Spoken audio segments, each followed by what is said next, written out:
अतीक अहमद और उसके भाई अशरफ की सरेआम हत्या में गिरफ्तार तीनों आरोपियों से पुलिस पूछताछ में रोज नए नए खुलासे कर रही है।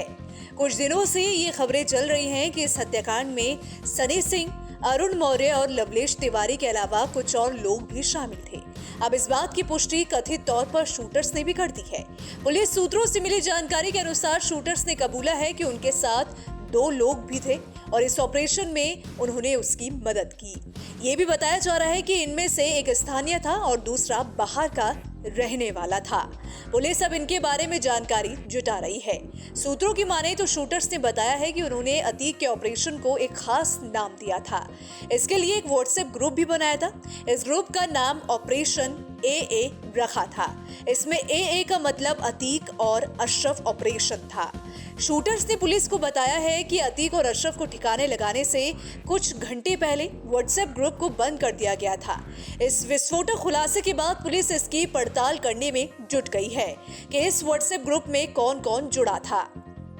शूटर्स ने कथित तौर पर पुलिस को यह भी बताया है कि वो 27 फरवरी से ही अतीक और अशरफ की रेकी कर रहे थे। उमेश पाल अपहरण मामले में अतीक को जब सजा सुनाने के लिए साबरमती जेल से प्रयागराज लाया गया था, तब भी उन्होंने उसकी रेकी की थी। इस अपहरण कांड में अतीक समेत 3 आरोपियों को MP MLA कोर्ट ने उम्र कैद की सजा सुनाई थी। शूटर्स ने पुलिस को बताया कि वो लखनऊ से बस के जरिए प्रयागराज आए थे। सिविल लाइन बस स्टैंड पर उतरने के बाद वो ई-रिक्शा से सिटी रेलवे जंक्शन की तरफ गए थे और वहां जाकर आपस में बातचीत की थी। उसके बाद किराए पर होटल में कमरा लिया था। पुलिस अब इन शूटर्स के बस के जरिए प्रयागराज आने का सबूत जुटा रही है।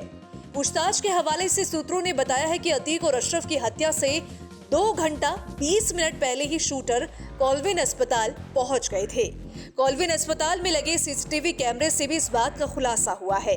उन्हें पहले से पता था कि अतीक और अशरफ को मेडिकल कराने के लिए अस्पताल लाया जाएगा। वो दोनों जैसे ही धूमनगंज थाने से निकले, तभी शूटर कॉल्विन अस्पताल के आसपास एक्टिव हो गए थे।